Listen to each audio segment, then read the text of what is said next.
السلام علیکم ورحمۃ اللہ۔ الحمد للہ وکفا وسلام علی من لا نبی بعد۔ اللہ مہربان کے فضل و کرم سے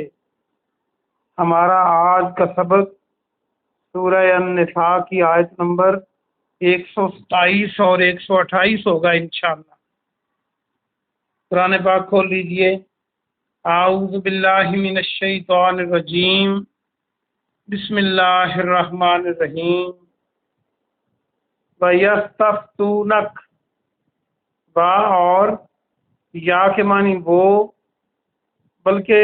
یہ جو میں نے بتایا تھا الف سین تے آتا ہے کبھی کبھی، یعنی اس کبھی یست آتا ہے